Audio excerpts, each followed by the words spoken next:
Assalamualaikum warahmatullahi wabarakatuh. Selamat pagi pemirsa. Selamat pagi pemirsa. Selamat pagi. Bagaimana hasil pilkada kemarin? Apakah sesuai dengan harapan Anda? Nah, pasti sebagian orang mungkin juga bersenang-senang ya karena pilihannya itu terpilih. Tapi ada juga mungkin yang akan kita bahas ya, karena beberapa tempat, salah satunya Banten ini juga merupakan anomali ya, karena kalau survei sebelum-sebelumnya dari akhir ini berbeda. Tapi ternyata ketika kemarin quick count itu menunjukkan hasil yang berbeda. Iya, itu tidak hanya di Banten saja, tapi ada sejumlah daerah yang di kandang sendiri tapi kalah. Iya, ini kita akan bahas nanti di Apa Kabar Indonesia Pagi, tentunya dengan lembaga-lembaga survei untuk memastikan faktor-faktor apa jadi kunci kemenangan dari last minute berubah gitu ya. Oke, namun kita akan hadirkan dulu pemirsa sejumlah kabar pilihan untuk Anda, di mana sebuah mobil minibus hilang kendali menabrak sejumlah kendaraan yang sedang melintas di Jalan Kiai Haji Hashim Asari, Kota Tangerang, Banten pada Rabu petang kemarin.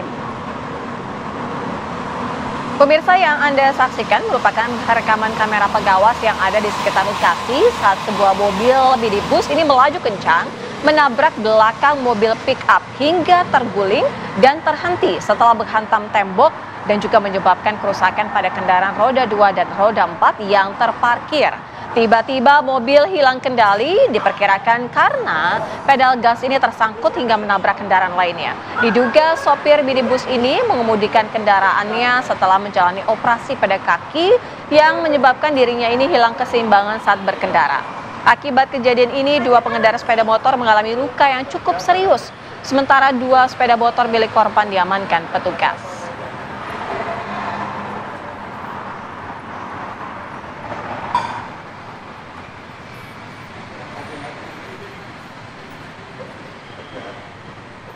Kami hadirkan pemirsa informasi lainnya untuk Anda. Rayakan hari ulang tahun Klub Kebanggaan Warga Jakarta Persija yang ke-96 tahun.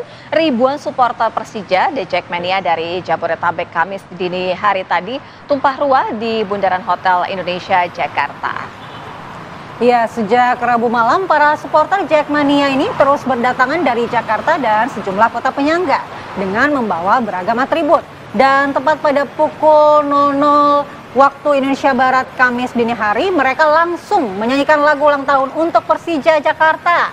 Euforia para penggemar setia Persija ini merupakan ungkapan kegembiraan spontanitas dalam merayakan hari ulang tahun Persija yang ke-96 tahun. Di tengah nyala flare dan kembang api, para supporter terus meneriakkan kecintaannya kepada Persija dan mengajak seluruh warga Jakarta untuk kompak mendukung Persija. Jackmania juga berharap Persija Jakarta ini nantinya terus menjadi klub sepak bola terbaik di tanah air dengan menambah gelar juara di setiap kompetisi. Selama perayaan HUT Persija berlangsung, arus lalu lintas di sekitar Bundaran Hotel Indonesia mengalami kemacetan yang cukup panjang.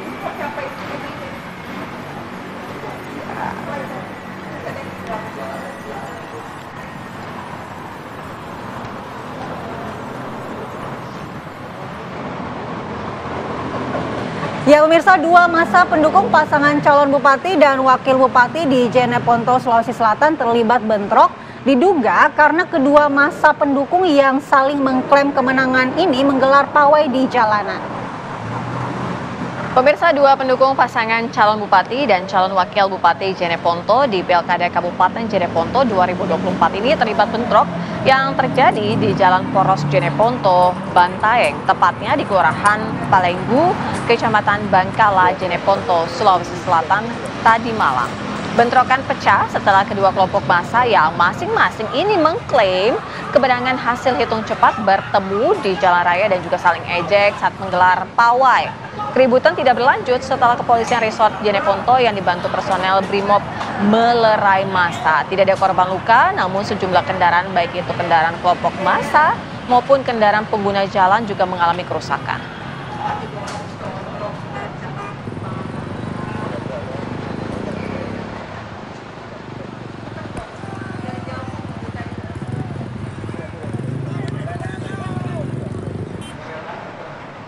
Kami hadirkan masih mengenai Pilkada Serentak 2024 di mana rekapitulasi surat suara pemilihan wali kota dan wakil wali kota di Kota Sungai Penuh Jambi ini berlangsung ricuh. Tepatnya di Desa Koto Limau Manis dan Desa Koto 2 Sungai Liung.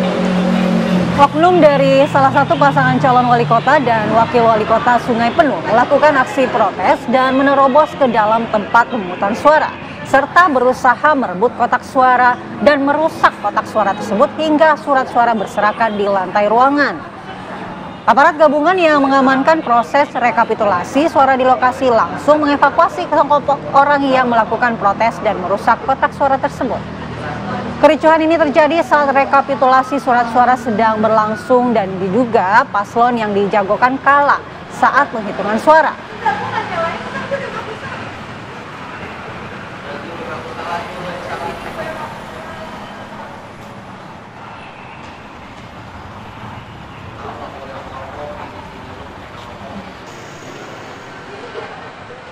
Kita ke Brebes, pemirsa. Jamiah Kiai Santri Pesantren Nusantara di Brebes menggelar doa bersama dan membacakan sholawat Nariyah sebanyak 4.444 bacaan yang digelar di 17 titik di 17 kecamatan yang ada di Brebes agar penyelenggaraan Pilkada Serentak berlangsung damai dan aman. Salah satunya yang digelar Jamiah Kiai Santri di Desa Banjaratma, Kecamatan Bulakamba, Brebes, Jawa Tengah, dan di Pondok Pesantren Al-Hikmah, Desa Benda, Kecamatan Sirampong.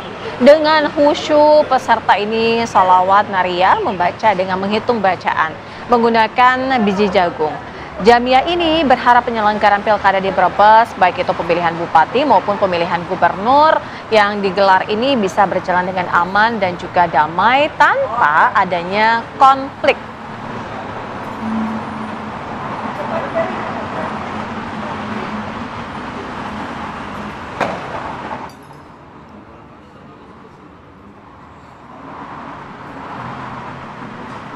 Sudah jam-jam agak sedikit menuju jam-jam sibuk ya, langsung saja kami ajak Anda pemirsa untuk melihat bagaimana dengan pantauan arus lalu lintas.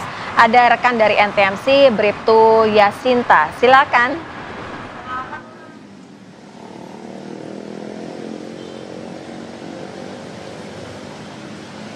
Ya, baik, terima kasih Vira dan juga Mala di studio, dan selamat pagi pemirsa, kembali bersama saya Bribtu Yasinta dari NTMC Polri.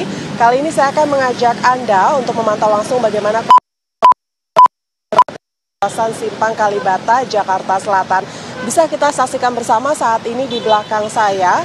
Pada umumnya situasi lalu lintas di kawasan ini sudah mulai terlihat adanya peningkatan volume kendaraan yang cukup signifikan bertepatan dengan jam masuk perkantoran, khususnya dari Kalibata yang akan menuju Pancoran maupun yang akan mengarah Pasar Minggu. Hal yang sama juga terlihat dari Pancoran yang akan menuju Pasar Minggu maupun yang akan mengarah Kalibata, begitupun arah sebaliknya. Perlambatan kecepatan terjadi saat menjelang traffic light sepanjang 500 meter ke belakang yang didominasi kendaraan pribadi roda 2. Namun selepasnya kendaraan dapat melaju dengan kecepatan normal berkisar 30 hingga 40 km per jam. Kami himbau para pengendara agar mengantisipasi adanya pertemuan arus kendaraan di kawasan ini. Dan pemirsa, berdasarkan pantauan kami di kawasan ini masih banyak kami temukan sejumlah pelanggaran lalu lintas yang dilakukan oleh pengendara roda 2, seperti berhenti melewati garis stop, menerobos traffic light, memotong arus, dan berputar arah tidak pada tempatnya, yang tentunya sangat membahayakan keselamatan bersama. Untuk itu kami himbau para pengendara yang akan melintasi kawasan ini agar berhenti tepat di belakang garis stop saat menunggu antrean traffic light, patuhi marka jalan, tidak berhenti ataupun memarkirkan kendaraan Anda di bahu jalan, dan utamakan hak para pejalan kaki yang akan menyeberang jalan di kawasan ini. Sementara bagi Anda yang akan menuju Kalibata atau Pasar Minggu, harap antisipasi banyaknya kantong parkir liar dan angkutan umum yang menaik turunkan penumpang di bahu jalan yang menjadi salah satu faktor ketersendatan yang perlu diantisipasi. Perlu diketahui bahwa Simpang Kalibata ini merupakan salah satu jalan utama yang menghubungkan Jalan Raya Pasar Minggu dan Jalan Raya Dewi Sartika, sehingga menjadi titik kepadatan lalu lintas pada waktu tertentu, khususnya pada saat jam masuk perkantoran. Namun demikian, saat ini sudah ada petugas kami di lapangan yang siap siaga mengatur arus lalu lintas di kawasan ini. Dan pemirsa, berdasarkan data IRSMS Korlantas Polri, angka kecelakaan lalu lintas di seluruh Indonesia selama 1 kali 24 jam terjadi sebanyak 159 kasus laka lantas. Dengan rincian 21 meninggal dunia, 14 luka berat, dan 204 luka ringan. Dari 159 kasus laka tersebut, 38% terjadi karena kecerobohan pengemudi. Faktor penyebab laka lantas diantaranya karena berkendara saat mengantuk, lalu tertidur sehingga kehilangan kendali dan terjadi kecelakaan. Dan sebanyak 24% laka didominasi pada pukul 4, maksud kami pukul 9 pagi sampai dengan pukul 12 siang. Untuk itu kami menghimbau kepada Anda para pengendara agar tetap waspada saat berkendara dan tetap waspada terhadap mikroslip dalam perjalanan, pastikan kondisi kesehatan yang prima saat berkendara. Untuk informasi selengkapnya seputar arus lalu lintas terkini, Anda dapat menghubungi call center kami di 1500669 atau SMS Center di 9119. Stop pelanggaran, stop kecelakaan, keselamatan untuk kemanusiaan, Indonesia tertib, dan salam presisi. Demikian Bribtu Yasinta melaporkan langsung dari kawasan Simpang Kalibata, Jakarta Selatan. Kembali ke studio, silakan. Baik, terima kasih Bribtu Yasinta dan rekan-rekan NTMC Polri dari Simpang Kalibata, Jakarta Selatan terkait dengan kondisi arus lalu lintas pagi ini. Dan pemirsa, saat lagi kami akan hadir dengan sejumlah kabar menarik lainnya. Di antaranya adalah Presiden Prabowo Subianto menggunakan hak pilihnya pada Pilkada 2024 di tempat pemungutan suara TPS 00.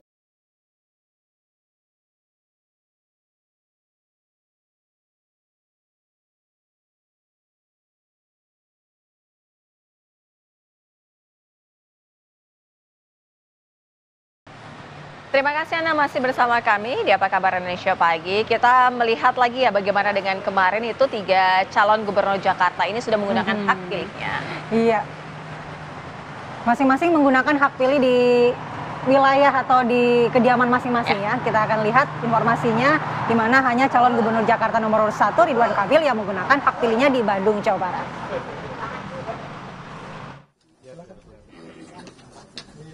Calon Gubernur Jakarta nomor urut 1 Ridwan Kamil menggunakan hak pilihnya di Bandung, Jawa Barat. Ridwan Kamil ditemani sang istri. Sebelum berangkat ke TPS, Ridwan Kamil sempat menjelaskan kepada awak media menyoal alasannya menggunakan hak pilih di Bandung, kendati mengikuti kontestasi Pilgub Jakarta. Meski demikian, RK berharap partisipasi masyarakat tetap tinggi untuk Pilkada Jakarta dan hasil yang dicapai sesuai harapan.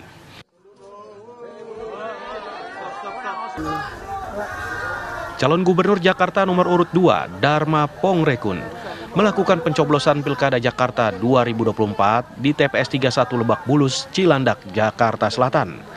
Cagup dari jalur independen ini berjalan kaki dari kediamannya menuju TPS yang jaraknya tak jauh dari rumahnya.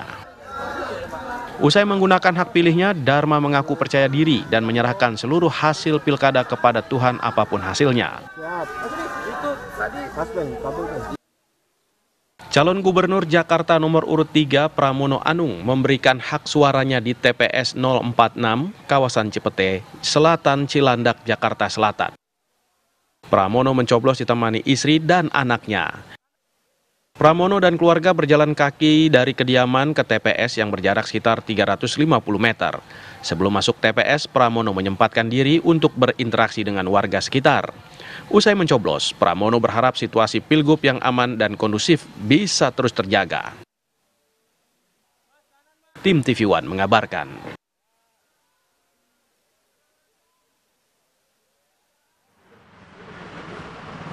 Sementara itu, berdasarkan hasil hitung cepat, tim pemenangan pasangan Pramono Anung Rano Karno mendeklarasikan kemenangan dan menyebut pemilihan Gubernur Jakarta berlangsung 1 putaran.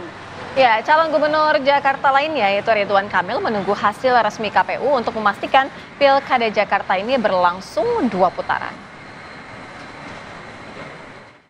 Sama sudah mendapatkan hasil yang bisa kita lihat bahwa dari lembaga survei yang terkait dengan kontestasi Pilkada Jakarta ini semuanya memenangkan Mas Pram dan Bang Dul. Semua lembaga survei memenangkan Mas Pram dan Bang Dul, dan ada 6 diantaranya, dan ini sebagian besar, menempatkan Mas Pram dan Bang Dul di atas 50%. Dan insya Allah artinya Berdasarkan hasil tersebut, kita bisa menyatakan bahwa Pilkada Jakarta berlangsung 1 putaran. Menanggapi hasil hitung cepat, quick count, kami mengamati mayoritas belum ada yang tembus 1 putaran atau 50% ya. Semua ada di margin error. Ya. Oleh karena itu, yang pertama saya mengaturkan terima kasih tentunya kepada surveyor-surveyor yang secara resmi sudah membantu masyarakat mengetahui dalam waktu cepat hasil dari pemilu khususnya di Jakarta. Dari Pilgub Jakarta, kita bergeser ke Pilgub Jawa Tengah, di mana 2 pasangan calon gubernur Jawa Tengah ini juga sudah memberikan hak pilihnya kemarin. Ya, berikut kabarnya.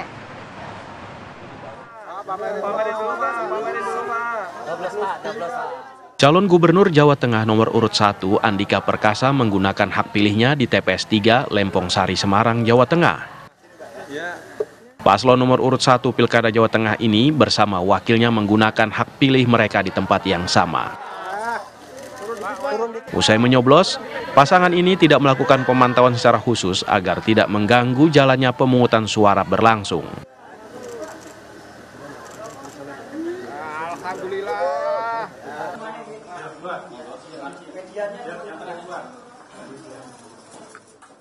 Calon Gubernur Jawa Tengah Ahmad Lutfi menggunakan hak pilihnya di TPS 1 Kelurahan Sumber, Kecamatan Banjarsari, Kota Solo. Ahmad Lutfi tiba di TPS Kelurahan Sumber, Kecamatan Banjarsari, Kota Solo pada Rabu siang. Untuk hasil penghitungan Pilgub Jawa Tengah 2024, Lutfi menyerahkan pilihan kepada masyarakat. Namun Lutfi optimis dengan semua usaha yang telah dilakukannya. Tim TV One mengabarkan.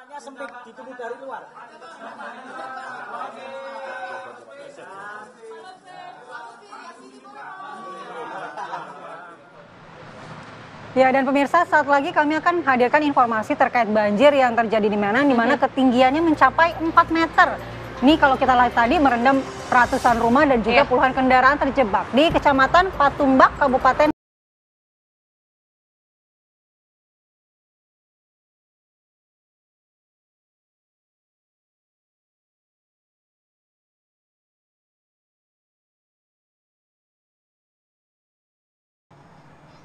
Terima kasih Anda masih bersama kami di Apa Kabar Indonesia Pagi. Pemirsa, Presiden Prabowo Subianto menggunakan hak pilihnya pada Pilkada serentak 2024 di tempat pemungutan suara atau TPS 008 Desa Bojongkoneng, Babakan, Madang, Bogor, Jawa Barat. Sambil menuju ke bilik suara, Presiden Prabowo Subianto mengangkat kertas suara dan ditunjukkan ke masyarakat sekitar.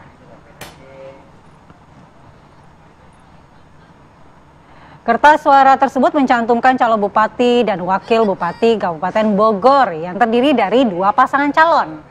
Kemudian, kertas suara untuk calon gubernur dan wakil gubernur Jawa Barat yang terdiri atas 4 pasangan calon. Lalu Prabowo memasukkan lembaran kertas suara ke bilik suara yang tersedia.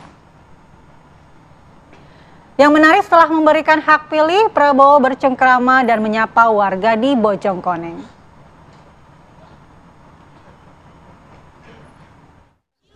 Ya bagus ya, baguslah, lancar semuanya, baik semuanya, ya silakan. Pemilihan ya terserah rakyat, milih yang baik, ya bagus semua. Ya setiap pemilihan kan pasti ada yang menang, ada yang kalah. Ya harus kerjasama, ya yang menang harus menjadi pemimpin untuk semua, yang kalah harus bekerja sama, ya. Yang penting melayani rakyat, bekerja untuk rakyat, saya kira itu. Ya. Kalau tadi Presiden, kita ke Wakil Presiden, di mana Wakil Presiden Republik Indonesia Gibran Rakabuming Raka menggunakan hak suaranya dalam pemilihan Kepala Daerah Serentak 2024 di TPS 18 Manahan, Kecamatan Banjarsari, Solo, Jawa Tengah. Ya, Gibran dan sang istri tiba di lokasi sekitar pukul 10.25 waktu Indonesia Barat. Gibran datang bersama dengan istri Selviananda yang juga tercatat sebagai daftar pemilih tetap di TPS tersebut. Gibran sempat menyampaikan rasa terima kasih kepada para petugas TPS, KPU, serta Bawaslu dan berharap pelaksanaan pilkada serentak ini bisa berjalan baik dan juga lancar.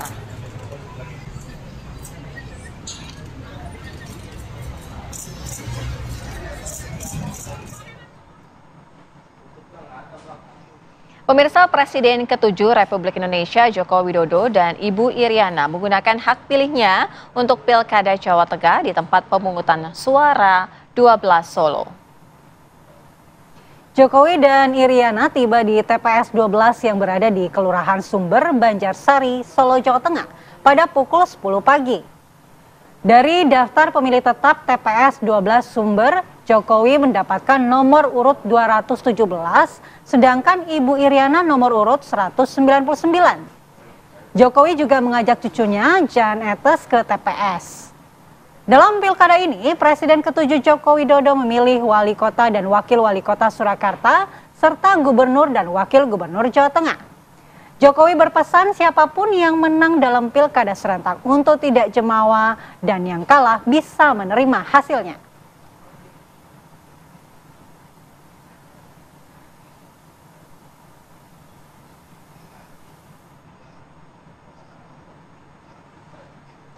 Sementara itu, Ketua Umum PDI Perjuangan Megawati Soekarnoputri menggunakan hak suaranya pada Pilkada Jakarta di tempat pemungutan suara TPS 024 Kelurahan Kebagusan, Pasar Minggu, Jakarta. Megawati yang juga Presiden kelima Republik Indonesia itu berangkat dari rumah bersama dengan keluarganya. Terlihat hadir Puan Maharani serta Prananda Prabowo. Pasangan calon gubernur dan wakil gubernur Jakarta nomor urut 3 yang diusung oleh PDI Perjuangan, Pramono Anung Rano Karno atau Sidul, juga tampak mendampingi Megawati beserta keluarga untuk berangkat ke TPS.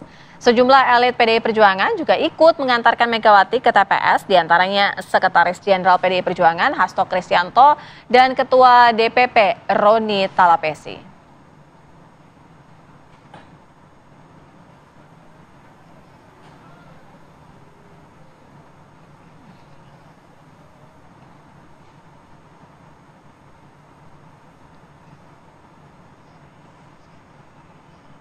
Kami hadirkan pemirsa informasi pilihan lainnya untuk Anda. Hujan deras yang mengguyur kota Bandung pada Rabu sore ini mengakibatkan tempat pemakaman umum Cikutra ini amblas. Akibatnya beberapa jenazah ini keluar. Ya, kalau dilihat inilah video amatir warga yang merekam amblesnya makam di kawasan tempat pemakaman umum Cikutra, kota Bandung pada Rabu sore. Dalam rekaman nampak petugas tengah mengevakuasi 2 jenazah yang nyaris terbawa derasnya arus sungai Cidurian. Makam yang ambles berada di Blok D dan F TMP Cikutra. Hujan lebat membuat sungai Cidurian meluap dan mengikis tanah di TMP Cikutra. Akibat longsor tersebut, ada 20 makam yang terdampak. Kepala Dinas Cipta Karya Bina Konstruksi dan Tata Ruang mengatakan pihaknya akan kembali melakukan evakuasi untuk 18 makam lainnya pada hari ini. Sementara beberapa makam yang nyaris hanyut sudah dipindahkan ke tempat lain.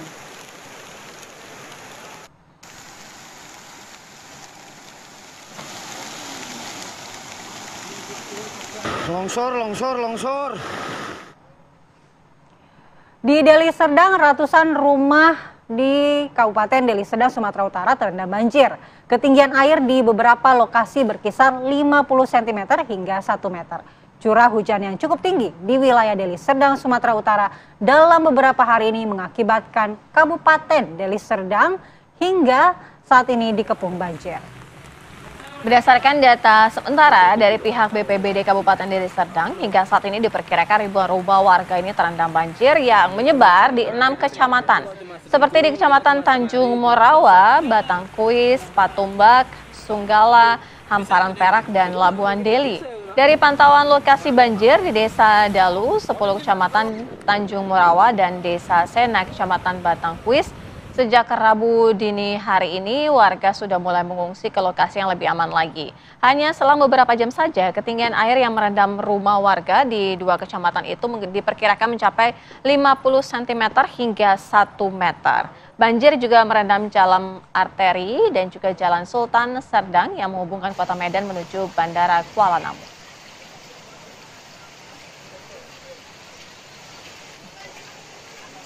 Nggak bisa bang, macam lah. Kami bisnis sendiri nih bang. Iya. Ada. Masih dari Sumatera Utara, di mana banjir dengan ketinggian mencapai 4 meter ini merendam 250 rumah dan puluhan kendaraan di perumahan Villa Patumbak Permai di Kecamatan Patumbak, Kabupaten Deli Serdang, Sumatera Utara. Akses jalan di perumahan Villa Patumbak Permai, Jalan Pelajar Marindal 1, Kecamatan Patumbak, Kabupaten Deli Serdang, Rabu kemarin terendam banjir hingga 1 meter. Luapan air yang menggenangi kawasan perumahan ini diduga imbas tingginya intensitas hujan, membuat volume air sungai penuh yang menyebabkan tanggul pecah. Akibatnya, sekitar 250 rumah terendam dengan ketinggian air mencapai 4 meter. Puluhan kendaraan pun, sepeda motor maupun mobil ikut terendam. Menurut warga, banjir besar ini terjadi pada pukul 3 waktu Indonesia Barat. Badan Penanggulangan Bencana Daerah BPBD Deli Serdang bersama Tim SAR Sumatera Utara, TNI dan Polri kemudian melakukan evakuasi terhadap warga yang tinggal di permukiman tersebut.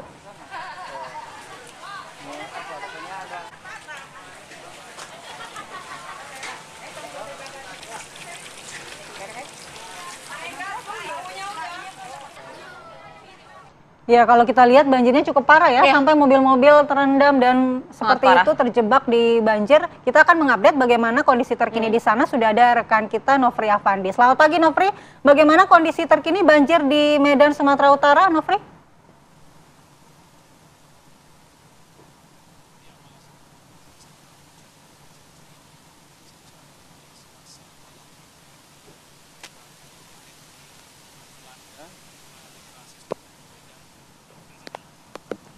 Ya, dan sepertinya kita ada gangguan komunikasi dengan Nofri. Ya, Nofri, silakan.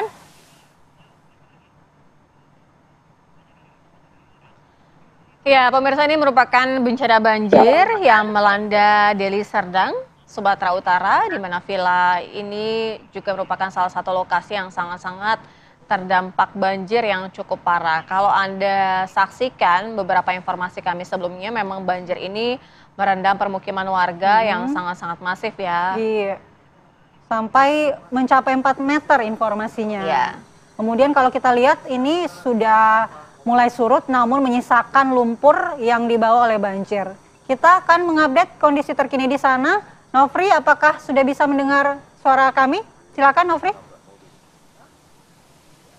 Ya, baik Mala dan juga pemirsa, hujan dengan intensitas tinggi yang mengguyur sejak Selasa malam hingga Rabu kemarin di wilayah aglomerasi seperti Kota Medan, Kabupaten Deli Serdang, dan Kota Binjai ini menyebabkan banjir melanda sejumlah wilayah. Tentunya ini juga akibat dari debit air kiriman cukup besar dari wilayah hulu ataupun pegunungan yang menyebabkan sejumlah sungai seperti Sungai Deli, Sungai Bandera, dan Sebelawan ini meluap hingga melanda pemukiman warga. Salah satunya di tempat saya mengabarkan saat ini, di Villa Patumbak Permai di Jalan Pelajar Marindal 1, pemirsa.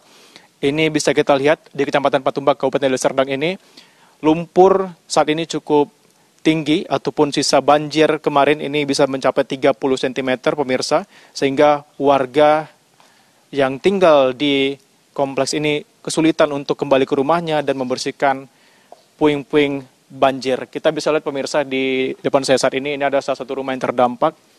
Bisa dilihat ini jejak air, ini bisa mencapai 2-3 meter atau melebihi pintu masuk dari rumah ini. Tentunya ini menggambarkan seperti apa cukup parahnya banjir yang terjadi pada Rabu kemarin.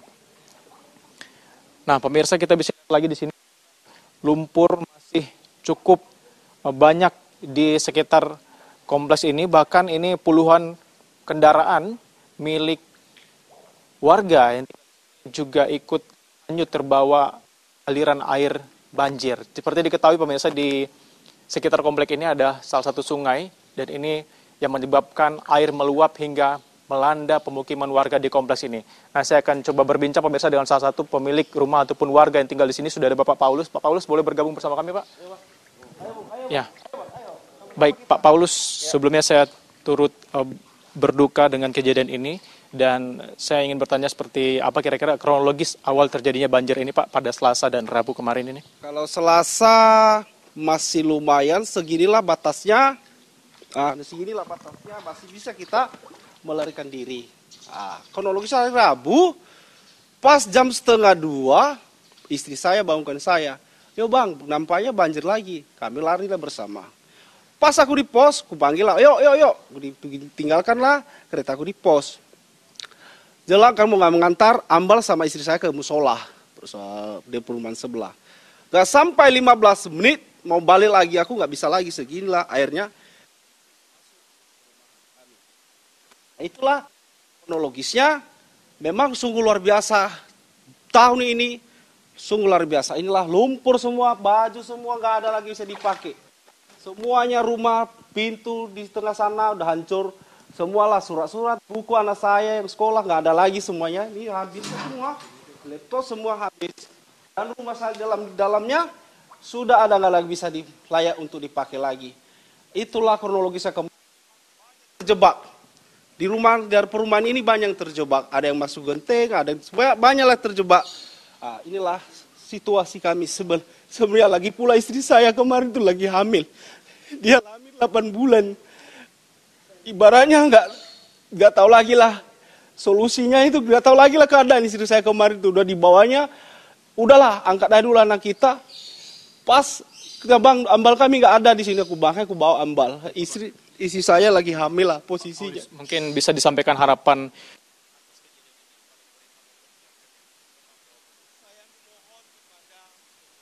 dari pemerintah daerah untuk solusi buat kami. Kami hanya sebagai gimana lagi kamu tinggal. Rumah kami gak bisa layak dipakai lagi, lumpur. Gak mungkinlah selamanya kami tinggal di rumah saudara. Sedangkan saya sebagai ojol, tahulah pendapatan sebagai ojol di lapangan. Cuman kami hanya mohon sama Delpoper sama juga sama pemerintah daerah. Gimana solusi buat kami? Gak mungkinlah kami kontrak, sedangkan gak mungkin kami tinggalkan rumah ini juga. Gimana kan tinggal? Cuman solusi dari perumahan atau dari pemerintah daerah untuk buat kami semua masyarakat di rumah ini. Segera tertangani dan mendapatkan bantuan dari pihak-pihak yang bertanggung jawab dan berwenang. Nah, pemirsa, seperti itu tadi seperti apa kronologis kejadian banjir ini di mana melanda 250 rumah di Villa Patumbak Permai ini. Semoga warga dapat segera menempati rumahnya dengan bantuan-bantuan dari pihak-pihak terkait, terutama pemerintah daerah. Demikian saya kembalikan ke studio. Baik, terima kasih Novria Fandi, informasi langsung mengenai bencana banjir di Deli Serdang. Kita juga sangat-sangat prihatin dengan apa yang menimpa warga ya. Semoga segera mendapatkan bantuan dan juga jalan keluar sehingga banjir ini tidak lagi terjadi. Baik, dan kita akan kembali pemirsa dengan bahasan menarik di Apa Kabar Indonesia Pagi, di mana beberapa lembaga survei telah memunculkan hasil hitung cepat sejak Rabu sore hingga tadi malam. Sejumlah daerah bahkan telah diketahui siapa pemenang pilkada yang digelar pada 27 November kemarin. Perbincangannya akan hadir sesaat lagi.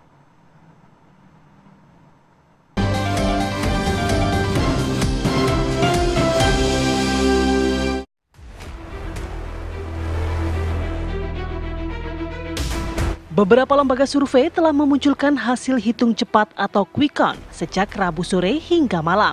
Sejumlah daerah bahkan telah diketahui siapa pemenang pilkada yang digelar 27 November kemarin.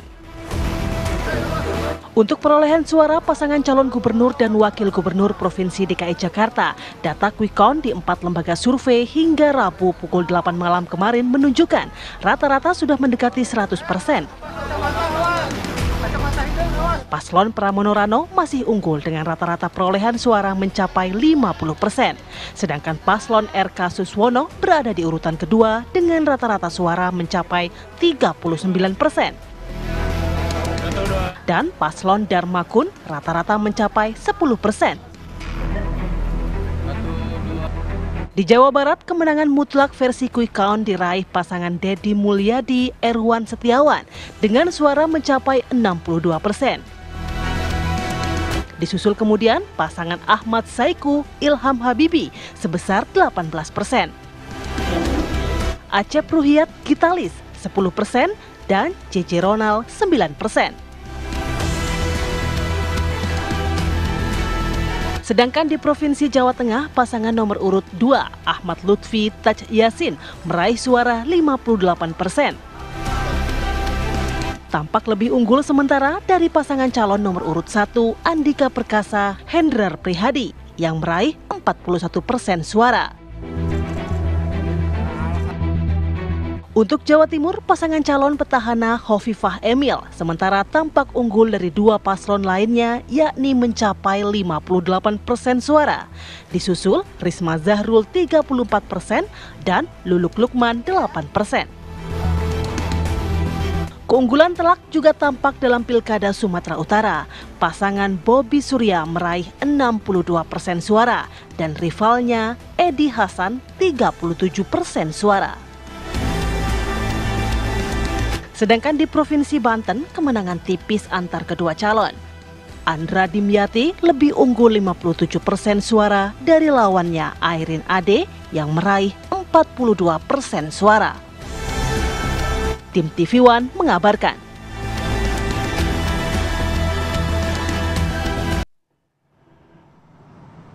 Ya pemirsa, hasil hitung cepat dari sejumlah lembaga survei sudah terlihat. Bahkan persentasenya sudah mencapai 100% dan sejumlah daerah juga sudah mengetahui siapa pemenangnya berdasarkan versi hitung cepat ya. Nah, kita ingin membahas hal ini apa sebenarnya yang menjadi faktor-faktor kunci dalam kemenangan kepala-kepala daerah di sejumlah daerah kunci. Dan juga apakah ini hasilnya mengejutkan atau sesuai prediksi.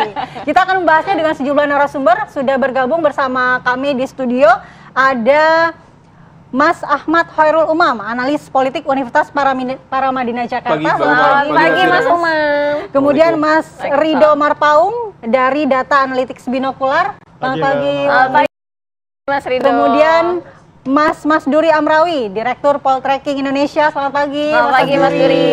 Kemudian ada juga Bang Pangi Syarwi Caniago, Direktur Eksekutif Foxpol Research and Consulting. Selamat pagi Bang. Dari kemarin kita udah sama-sama dengan TV One ini.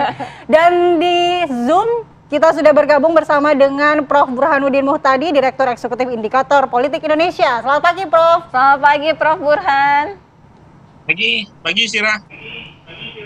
Iya, kita ke Prof. Burhan dulu. Prof, kalau melihat hasil dari sejumlah lembaga survei, hasil hitung cepat yang mungkin bagi sebagian masyarakat ini mengejutkan karena ada yang sesuai dengan survei, ada juga yang kebalikannya, kemudian ada juga yang tidak terduga, ada yang kalah di kandang sendiri. Bagaimana Prof. Burhan melihat faktor-faktor kunci dari hasil hitung cepat ini, hasil kemenangan dari sejumlah kepala daerah? Apakah masih bermain ketokohan, ataukah mesin politik, ataukah mobilisasi pemilih di saat-saat terakhir?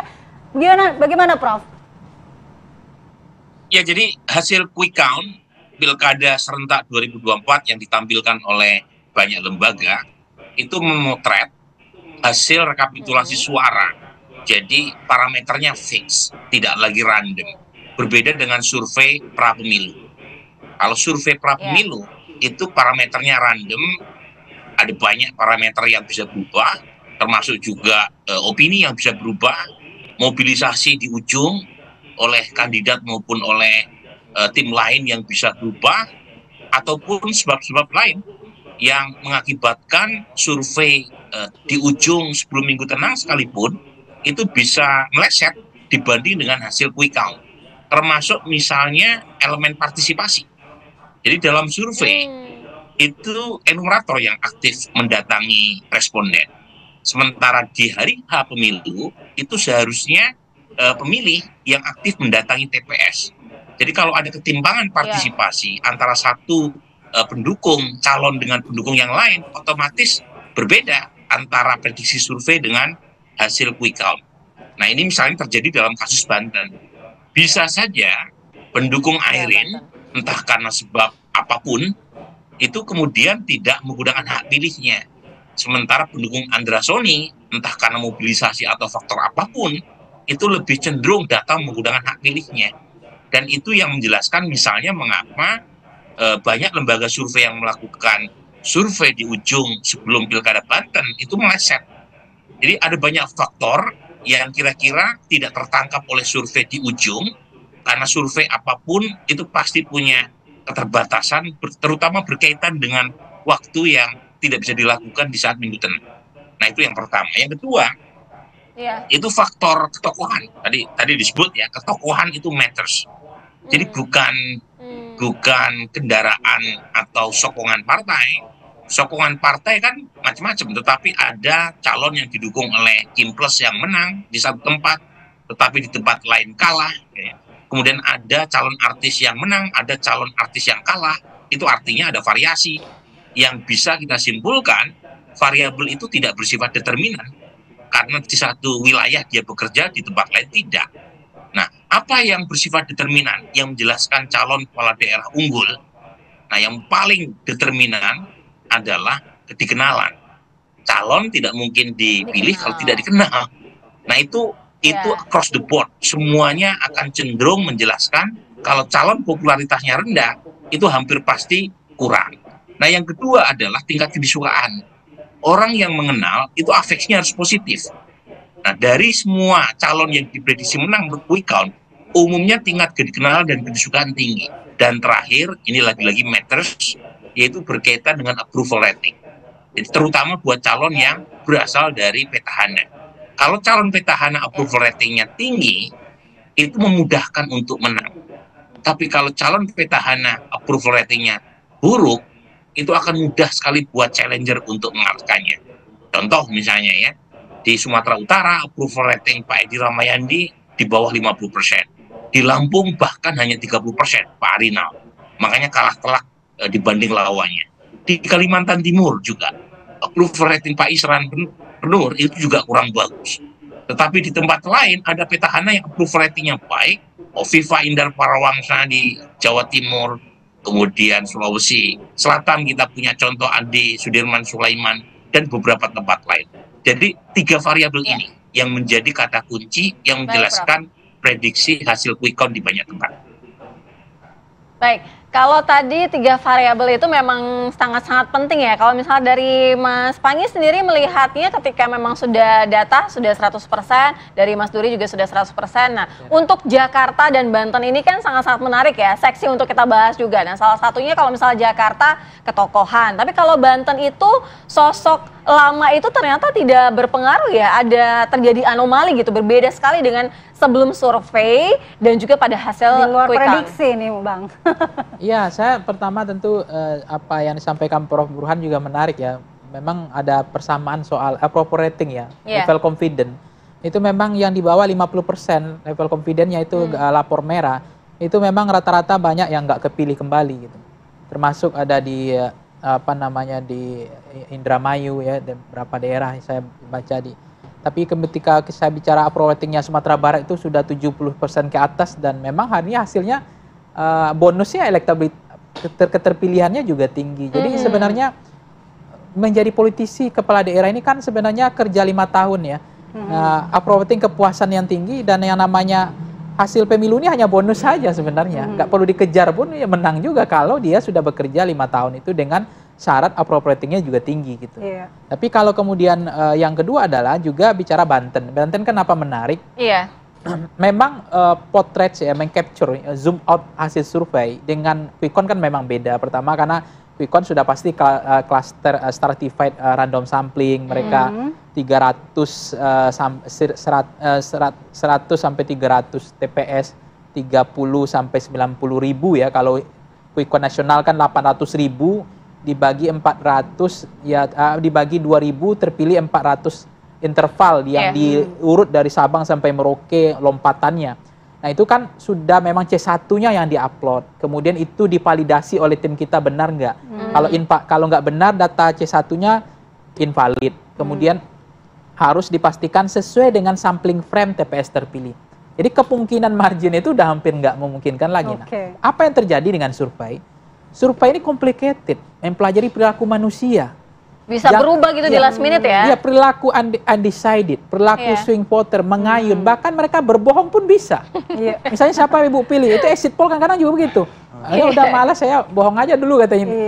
Sekali-sekali nipu lembaga survei kan gitu. Bajunya lain di hati lain. Iya, itu kan nggak bisa secara ilmiah kita menjelaskan itu. Meskipun mereka kadang ya itu pilihan saya, tapi ada juga nggak itu pilihan dia sebenarnya. Nah ini yang kedua adalah kapan data itu diambil terakhir. Nah setelah data diambil terakhir kita nggak bisa lagi melihat, menggambarkan situasi setelah itu. Apalagi di dalam pilkada ada minggu tenang yang tidak tenang. Ini gerasa gerusuknya lebih panik lagi. Apalagi hasil surveinya kalah. Kalau surveinya kalah, dia berpikir bagaimana menang.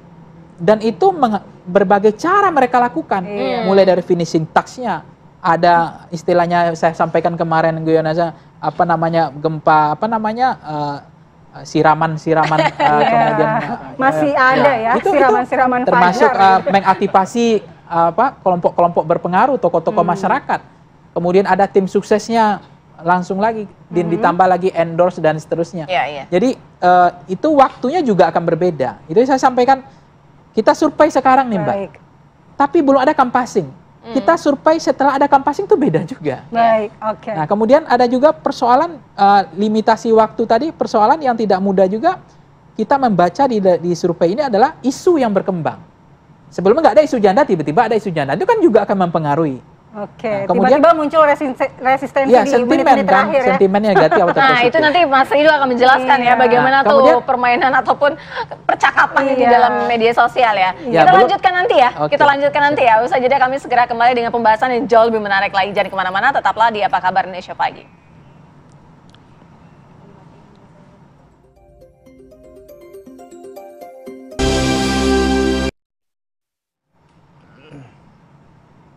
Kembali di Apa Kabar Indonesia Pagi, kita lanjutkan perbincangan kita. Sekarang kita ke Mas Duri. Mas, tadi kita dengar dari Prof. Burhan, kemudian juga dari Mas Panggi. Kalau ada banyak faktor yang menentukan dari kemenangan para calon kepala daerah ini. Apakah di menit-menit terakhir swing voter ini saat menentukan pilihannya bisa berpengaruh? Dan juga kalau kata Prof. Burhan tadi, meskipun dia dikenal, meskipun pendukungnya banyak, tapi nggak datang ke TPS, partisipasi pemilih bagaimana? Mas? Jadi setidaknya ada 3 faktor yang saya kira cukup dominan menjelang akhir atau pada hari-hari menuju pencoblosan. Tadi pertama memang soal partisipasi memang sangat menentukan ya pada hari H. Karena bagaimanapun persentase kehadiran dari pemilih itu akan menentukan akumulasi akhir dari total perolehan suara masing-masing pasangan calon. Artinya kalau ada pendukung dari kandidat tertentu yang tidak hadir, tentu dia tidak kontributif secara suara. Nah, yang kedua, saya kira yang sangat signifikan punya pengaruh juga soal pergerakan isu gitu. Jadi pergerakan isu menjelang hari-hari terakhir pencoblosan itu apa saja kira-kira yang cukup dominan. Kalau dalam konteks Jakarta misalnya, saya kira dukungan Anies Baswedan gitu dengan pendukungnya Anak Abah cukup dominan ya, membawa isu yang cukup signifikan di hari-hari terakhir kampanye. Dan hari ini misalnya kalau angka Pram Rano di 50, sekian persen misalnya, saya kira tidak terlalu mengejutkan sebenarnya. Karena memang dukungan-dukungan yang belakangan terjadi pada pasangan tersebut cukup signifikan. Nah itu saya kira yang menjelaskan kenapa hari ini misalnya Pram Rano lebih unggul dibandingkan misalnya dengan RK Suswono. Bahkan ada potensi ini meskipun masih belum bisa secara konklusif misalnya 1 atau 2 putaran. Karena beberapa temuan quick count yang ada di Jakarta masih dalam rentang margin of error ya dari quick count itu sendiri. Lalu yang ketiga soal operasi politik. Tapi rasa-rasanya agak susah ya kalau di Jakarta itu akan terjadi operasi politik yang cukup signifikan. Tapi saya nggak tahu kalau di Banten mungkin tidak itu terjadi begitu. Sehingga kemudian ada pengaruh yang signifikan terhadap hasil akhir, setidaknya potret quick count dari beberapa lembaga survei di daerah-daerah tersebut. Nah kalau dari Mas Umum, apa ini bisa dicermati dari sejumlah pilkada serentak yang juga terjadi di mana anomali Banten, kemudian juga Jakarta, itu juga ada maksudnya karena faktor-faktor ketokohan atau karena rutinnya kampanye atau faktor-faktor apa saja sebenarnya Mas Umam? Ya, masing-masing memiliki dinamika dan juga konteks lokalitas yang sangat berbeda. Tapi secara general memang faktor ketokohan dan juga approval rate itu masih menjadi faktor yang cukup signifikan. Tetapi ada satu lagi yang perlu dihitung, yaitu faktor efektivitas dari mesin politik. Apa yang terjadi di Jakarta menegaskan sekali lagi bahwa ternyata mesin politik itu menjadi faktor yang sangat berpengaruh. Dan ini mengkonfirmasi bahwa Kim dengan postur yang begitu besar, praktis sekitar hampir 80%, ternyata tidak begitu efektif. Artinya apa? Ada mesin-mesin politik yang di-shutdown, yang dimatikan. Yang tidak bekerja dan juga pecah begitu ya, Mas Umam, salah satu PKS. Artinya bahwa fenomenanya beragam. Ada yang memang kemudian mencoba untuk menutup diri, ada yang kemudian kehilangan basis dan juga loyalitas dari masing-masing pemilihnya. Dari basis data yang kemudian dianalisa misalnya, dari hasil cross-step, split ticket voting itu terjadi di partai-partai seperti PKB, yang praktis hampir 52% itu justru memberikan pilihan kepada Pramono Anung dan juga Rano Karno. Kemudian di basis pemilih PKS itu juga terjadi juga.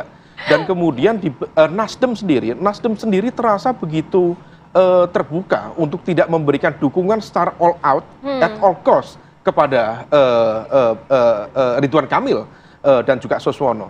Nah, situasi ini juga kemudian dikonfirmasi kalau misal kemudian political endorsement dianggap cukup memberikan kontribusi elektoral, tapi juga dari basis data cross-step yang ada juga menegaskan dari beberapa nama yang dianggap memiliki political influence yang besar, nama yang dianggap para pemilih ya, yang memiliki kedekatan dengan Mas Anies, itu 60% memberikan dukungan kepada Pramono Anung. Kemudian yang dekat dengan Ahok itu 66%. Kemudian yang dekat dengan Pak Jokowi yang memberikan dukungan pada Pak RK praktis hanya 52%. Artinya hampir separuh itu kemudian memberikan dukungan kepada yang lain. Ada sekitar 28% kepada Pramono. Kemudian angka yang relatif hampir sama dengan Pak Prabowo, the ruling presiden yang baru, dan kemudian yang cukup mengkonfirmasi yang lagi, yang merasa dekat dengan Bu Mega itu 80%. Artinya bahwa mesin PDIP solid memberikan all out, dan dia ya mungkin ini bagian dari the power of kepepet ya. Ya, bahwa kemudian dia merasa dikeroyok, dia kemudian di corner sedemikian rupa, maka kemudian perlawanannya begitu solid, militansinya begitu solid. Nah, ini yang kemudian dikonfirmasi di hampir semua kota di Jakarta. Semuanya dimenangkan oleh Pramono. Nah, kalau misal kemudian demikian, padahal kita coba kita cross-check dengan basis data di hasil Pileg dan juga Pilpres. Kalau misal di Pileg dan Pilpres kemarin, dominasi kekuatan politik Mas Anies, yang juga beririsan dengan basis pemilihnya PKS, itu kan ada di Jakarta Timur, Jakarta Selatan, dan juga Jakarta Pusat. Dan ternyata di basis-basis itu Pramono Anung yang menang. Artinya split ticket voting dan juga loyalitas dari terutama ya dari basis-basis pemilih PKS itu sangat terbuka. Dan ini menjadi sebuah fenomena baru karena militansi pemilih PKS itu iman politiknya sangat tinggi. Dan ini menjadi sebuah fakta pembangkangan ternyata pemilih terjadi PKS. ya pada Artinya serentak di ini satu sisi barangkali ini ada apa ya kalau kita istilahkan ya fatigue voters, jadi kejenuhan itu. Tapi di saat yang sama bisa juga ini merepresentasikan critical voters yang juga paham dinamikanya seperti apa, literasi politiknya karena tinggi, jadi kemudian assessment-nya juga cukup berani untuk memilih yang berbeda dibanding dengan partai-partainya. Iya, menarik analisa Mas Umam. Bagaimana dengan Mas Ridho sendiri melihat fenomena ini? Bahwa ini kan banyak sekali terjadi fenomena baru, di mana kalau kita lihat kasus-kasus yang unik, Jakarta, Banten, kemudian Jawa Tengah. Bagaimana Mas Ridho melihatnya? Ya, kalau di media sosial sendiri memang lebih data media sosial ya, binokular ya. Kalau misalnya media sosial pembahasannya lebih apa menarik ya toh. Ya, kalau di media sosial sendiri memang Jakarta masih menjadi barometer ya. Maksudnya ketika pembicaraan-pembicaraan di medsos. Dan memang untuk pilkada kali ini khususnya dari sisi sore sampai malam itu sangat tinggi sekali, sampai sekitar 8 juta lebih engagement percakapan yang terjadi di media sosial terkait dengan pilkada serentak ini. Jakarta, Jawa Tengah, Jawa Timur, Banten termasuk yang menjadi bahan dari percakapan di media sosial. Nah, yang menarik adalah para netizen ini, ya teman-teman warganet ini banyak sekali menanti-nantikan hasil quick count ya, jadi dari teman-teman. Seputar itu. Ya, betul. Jadi mereka banyak membahas kemenangan ya, siapa yang menang, siapa yang kalah, dan tentunya hal yang saat ini terjadi seperti di Banten dan di Jakarta itu juga menarik perhatian dari netizen sendiri. Banten, Jakarta ya yang jadi. Ya, Jawa Tengah, Jawa Timur juga tentunya. Itu semua sama. TikTok kan lumayan leading ya dibanding TikTok Instagram. Leading. Tapi pembahasannya sama, percakapannya semua sama. Ya, percakapannya semuanya sama, dan memang banyak membahas tentang quick count ya. Terus juga banyak juga membahas juga tentang tokoh-tokoh yang memang muncul ya, nama-nama yang memang menjadi pemenang dan mungkin juga kalah, dan itu juga memang seperti Pak RK, terus juga Pak Pramono mendapat perhatian sangat tinggi juga. Dan yang menarik juga dalam media sosial saat ini adalah para netizen ya, warganet kita juga menjaga agar pilkada ini tetap netral, tetap baik, tetap bagus, dan didukung juga oleh industri ya, teman-teman industri banyak kasih promo-promo, banyak kasih diskon 30% bagi yang udah nyoblos. Jadi saya mengapresiasi sekali untuk setiap pihak, termasuk media dan teman-teman dari para lembaga survei yang membuat pilkada kita ini juga menarik perhatian juga di media sosial. Berarti atmosfernya positif ya di sosial media. Mas Ridho, tapi kita juga bahas juga ya mengenai sentimen negatif dan positif ya di media sosial ya. Karena kan juga ada juga pembahasan-pembahasan yang negatif ya. Tapi nanti kita bahas, usai jeda kami segera kembali.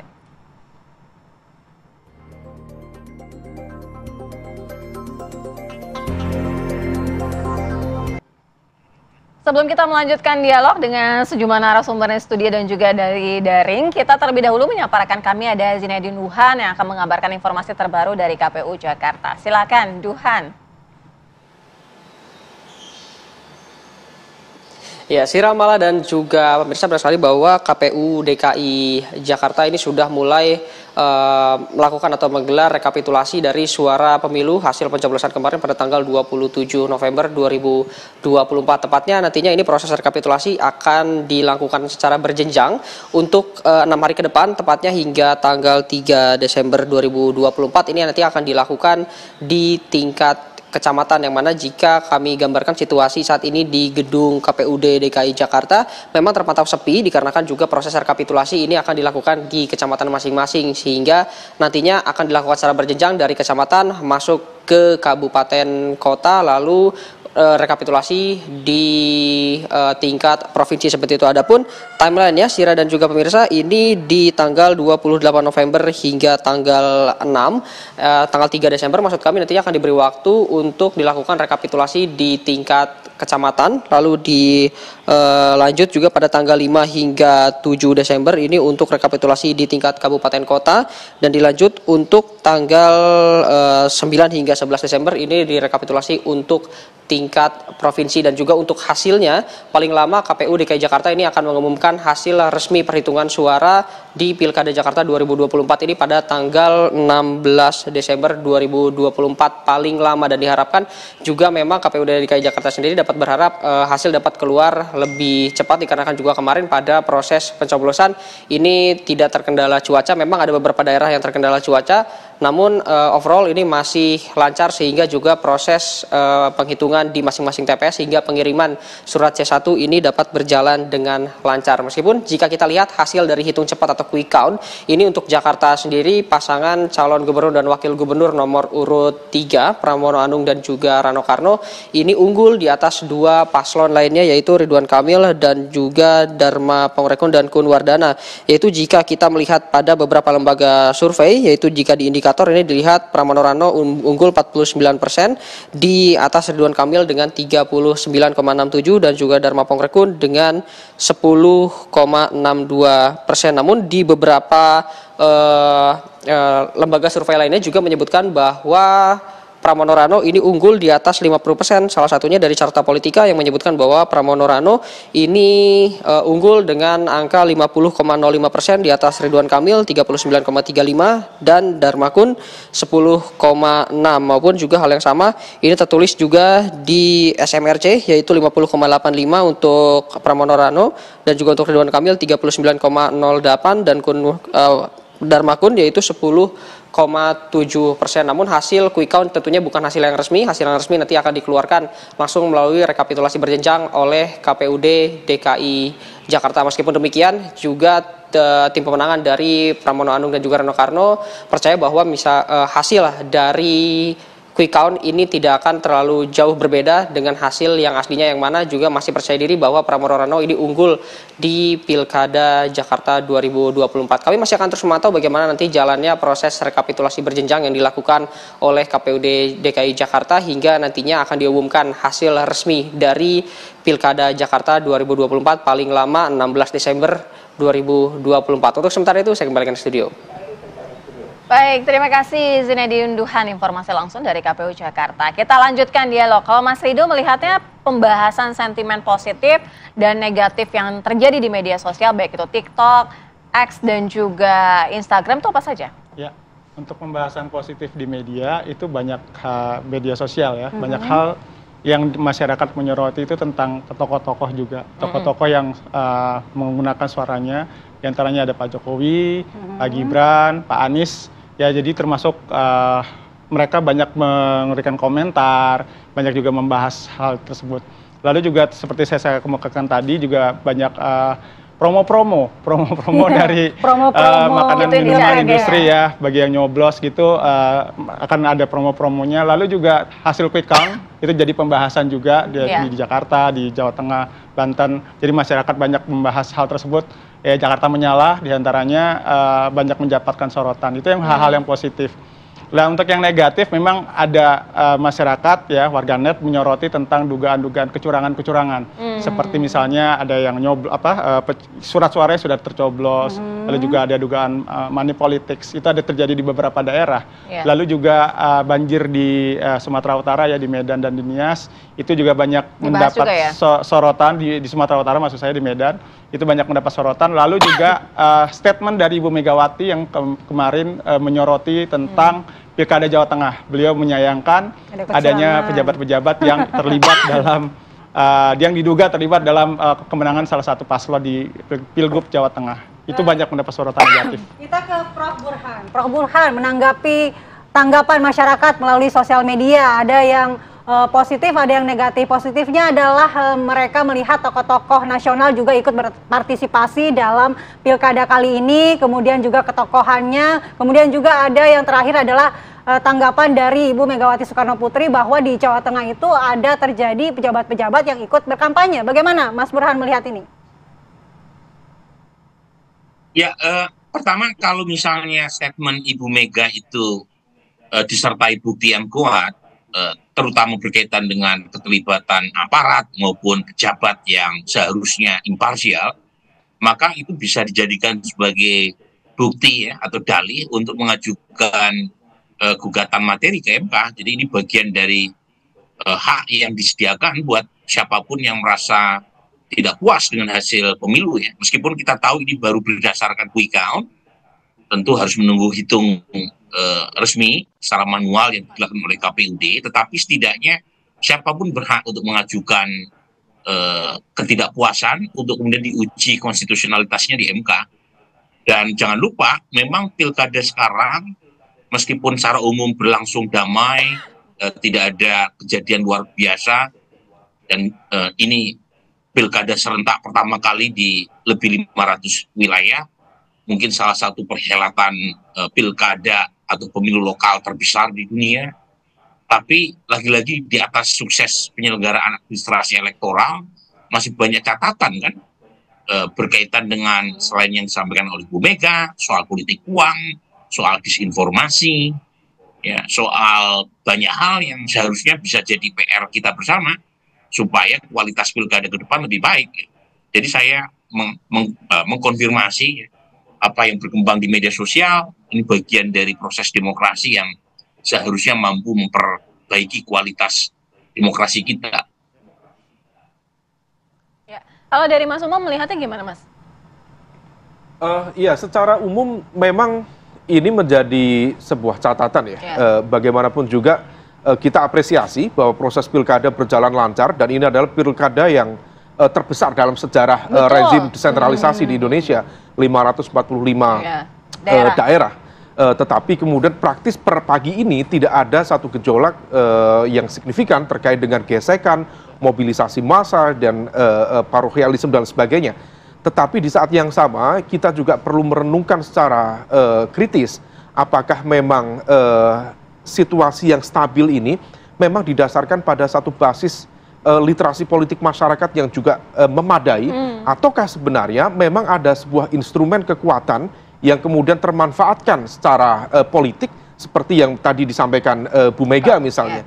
Artinya bahwa ini menjadi evaluasi bersama, meskipun catatan bersama, meskipun selalu akan ada implikasi secara general hasil dari pilkada ini akan memberikan implikasi secara signifikan terhadap dinamika kontestasi di 2029. Karena sekarang November 2024, nanti pilkada yang akan datang adalah November 2029. Di antara itu ada rentang momentum hajat demokrasi terbesar, yaitu Pilpres dan Pileg. Oleh karena itu, saya memprediksi akan ada sebuah pergeseran yang cukup signifikan, karena bagaimanapun juga Kim, kalau misal kemudian dikelola dengan solid, dengan disiplin, maka akan berpotensi mengubah wajah preferensi politik Jawa.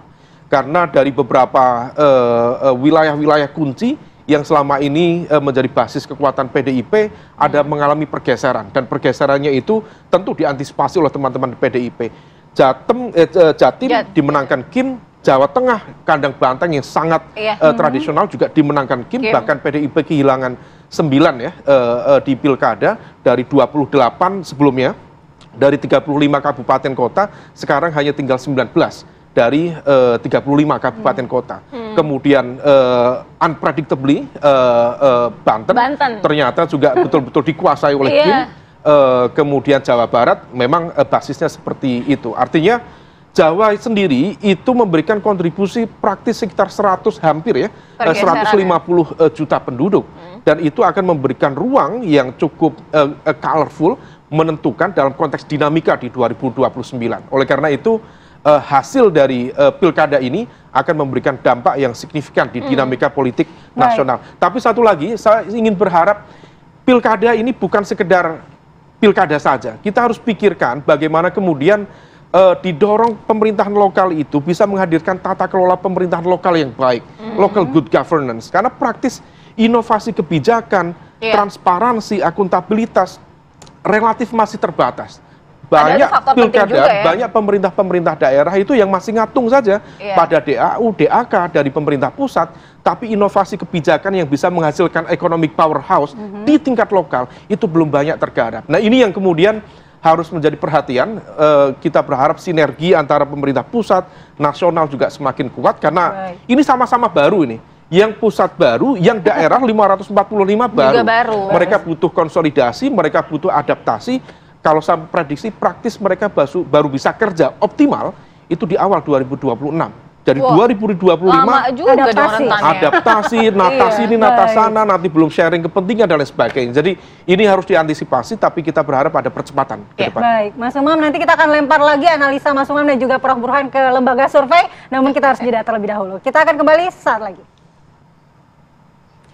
Kembali lagi di Apa Kabar Indonesia Pagi, kita akan ke Mas Pangi dan Mas Duri. Mas Pangi, bagaimana Anda melihat di kota-kota kunci, sejauh mana pengaruh kepala daerah yang didukung oleh koalisi Kim Plus dalam menghadapi mesin politik PDIP? Apakah isu-isu yang diangkat Kim Plus ini lebih menarik perhatian pemilih dibanding dengan isu-isu yang diangkat PDIP? Ya sebenarnya kalau isu yang diangkat menarik atau tidak menarik, tentu bicara tentang isu ini penting ya. Biasanya parabel kemenangan itu selain campaigning, push marketing, tapi termasuk yang paling hebat itu kan dalam data kita ya, fitur yang belum tergantikan sampai sekarang, itu yang sangat dahsyat itu adalah tatap muka ya, face to face, ya say hello, bersalaman, datang langsung ya kontak mata, kontak batinnya banyak kontaknya lah ya. Nah itu sangat besar pengaruhnya, sehingga memang makanya wajar ketika Mas Pram itu bilang, guru saya Pak Jokowi aja, pokoknya satu hari 20 titik gitu aja. Jadi dan benar dilakuin lagi ya. Meskipun memang ada satu syarat lagi, aktivasi udara, namanya serangan udara. Karena kegiatan darat kalau nggak diaktifasi ke udara nggak viral kan. Gelembung elektoralnya nggak kebentuk gitu. Nah, samping memang ada namanya istilahnya itu serangan daratnya seperti D2D dan seterusnya. Nah, bagaimana dengan persoalan yang tadi pertanyaan Kim ya? Plus kemudian isu bagaimana cara mereka merebut hati masyarakat. Kim ini kan menang karena jumlahnya besar. Koalisinya Grand Coalition, koalisi gemuk. Cuma pertanyaannya adalah koalisi yang besar belum menjamin kemenangan.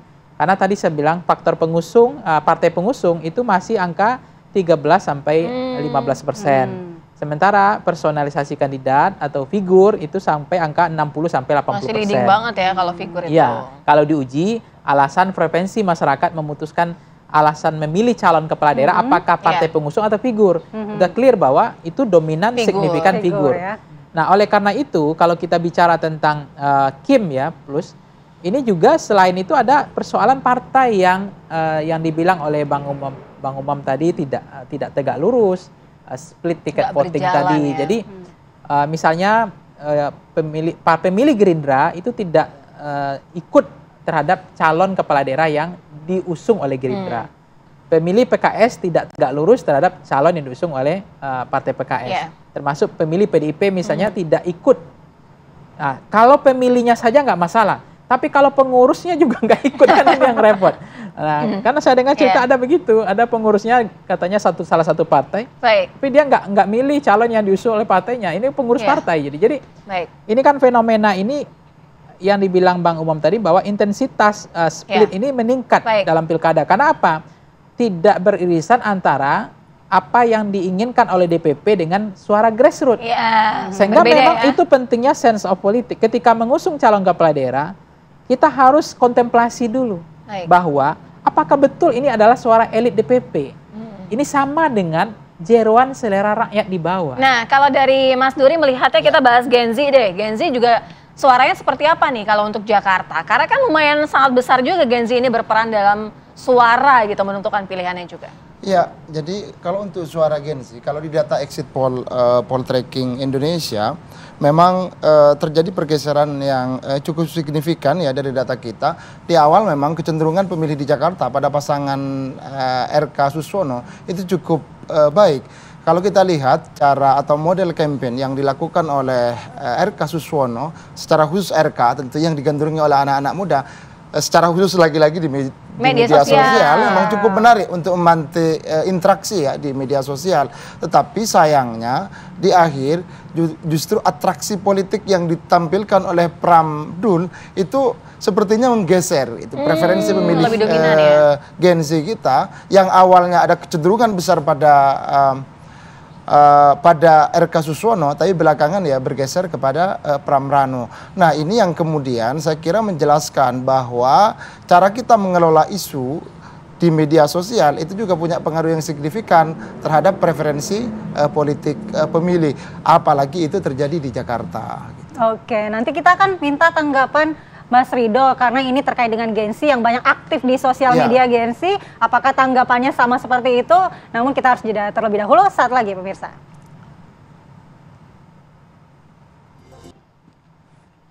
Masih di Apa Kabar Indonesia Pagi dan kita sudah berada di segmen terakhir. Kita ke Mas Rido. Mas Rido, bagaimana suara Gen Z kalau kata Mas Duri tadi yang ikut berpengaruh dalam menentukan pilihan di Jakarta? Apakah komen-komen Gen Z di sosial media memang cukup berpengaruh gitu, Mas? Ya, tentunya ya, karena Gen Z dan milenial ini kan termasuk yang pemilih yang cukup tinggi ya dibandingkan dengan generasi yang lainnya di pilkada maupun di pilpres kemarin. Jadi memang Gen Z ini punya dominasi juga untuk menentukan juga kemenangan dari paslon-paslon yang ada. Yang menarik adalah para paslon ini, khususnya di Jakarta, kalau kita bicara Jakarta, ketiga pasangan paslon itu memang punya cara tersendiri untuk menarik perhatian Gen Z dan milenial. Hanya memang ketika pencoblosan, mau tidak mau faktor ketokohan itu juga akan menentukan. Seperti kemarin di Pilkada Jakarta, kita tahu ada anak abah ya, Pak Anies, dan juga Ahokers, Pak Ahok yang memutuskan untuk mendukung pihak 03. Sedikit banyak itu akan mempengaruhi juga suara-suara Gen Z milenial yang memang sudah melekat pada kedua tokoh tersebut. Di samping tentunya mesin-mesin partai yang ada. Gitu. Baik, kalau dari Mas Umam untuk closing statement Pilkada Jakarta, kalau misalnya satu putaran apa yang terjadi, kalau dua putaran apa yang terjadi? Iya, kalau satu putaran sesuai dengan klaim dari tim Pramono Rano semalam ya, memang dari sisi angka itu sudah melampaui praktis 3.000. Kalau misal kemudian dalam konteks regulasi kan 50% plus 1. Nah, kalau misal kemudian 50% plus 0,00001%, itu kita bisa memprediksi memang ada kemungkinan memungkinkan untuk satu putaran karena 0,00 sekian 1% itu kan dikali 8 juta DPT. Artinya potensi kemenangannya, tapi sekali lagi ini tidak konklusif karena memang dari basis quick count memang tidak berada di luar rentang margin of error. Maka yang bisa dilakukan oleh tim Rano dan juga Pramono adalah memastikan data C1 itu berada di tangan mereka. Dan itu cukup memungkinkan karena ini Jakarta. secara teritorial, secara jarak dan sebagainya memungkinkan untuk konsolidasi dalam waktu cepat. Nah, kalau misal kemudian itu bisa dilakukan, tentu perdebatannya akan jauh lebih transparan. Kalau 2 putaran, maka akan terjadi evaluasi total terhadap Kim Plus. Karena praktis memang mesin politik Kim Plus itu tidak berjalan efektif. Bayangkan, hampir 80% kekuatan kursi parlemen di DKI ya, tetapi kemudian kekuatan elektoralnya hanya bisa sekitar 40%, dan itu tidak tercermin. Nah, oleh karena itu evaluasi itu akan dilakukan, meskipun itu juga berpotensi kemudian memunculkan chaos atau political instability di akar rumput. Baik, kita ke Prof. Burhan. Prof. Burhan, ini bagaimana, 1 putaran atau 2 putaran, Prof? Bagaimana tanggapannya? Ini pertanyaan yang sangat sering diajukan sejak kemarin. Saya sudah menjawab beberapa kali bahwa quick count tidak bisa menjawab secara konklusif apakah 1 atau 2 putaran. Jadi kalau membaca hasil quick count itu bukan secara precise, exact estimate, ya, tetapi harus dibaca dalam range atau kisaran. Ya.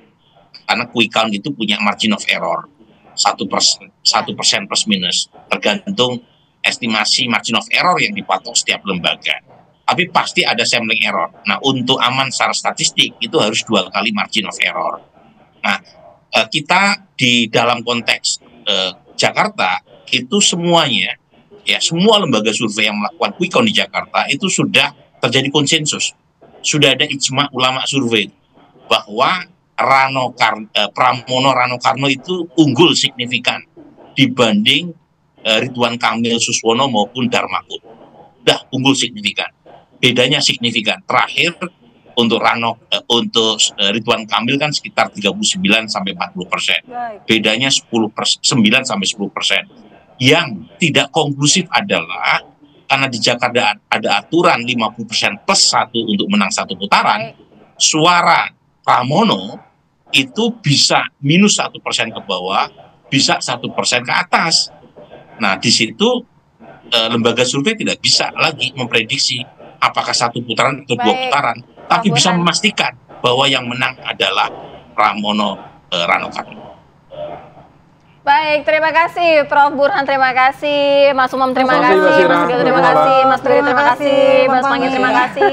Usai sudah ya pembicaraan kita ya, karena kita masih bisa melanjutkan lagi esok hari ya. Sebelum kita mengakhiri Apa Kabar Indonesia Pagi, terlebih dahulu kami menyaparkan kami ada Filipus Yonaso yang akan mengabarkan program kabar utama pagi. Apa saja yang menjadi headline, Philip? Baik, ini bukan Sira Safira dan Andi Kumala namanya kalau emang nggak selalu kepo dan selalu pengen tahu ada update informasi apa nih di pagi hari ini. Jadi pemirsa, di kabar utama kita pada pagi hari ini, kita masih akan membahas bagaimana perkembangan terkini hasil dari pilkada serentak yang berlangsung kemarin. Ternyata di beberapa wilayah ini ada kejadian yang cukup menciderai pesta demokrasi di Indonesia.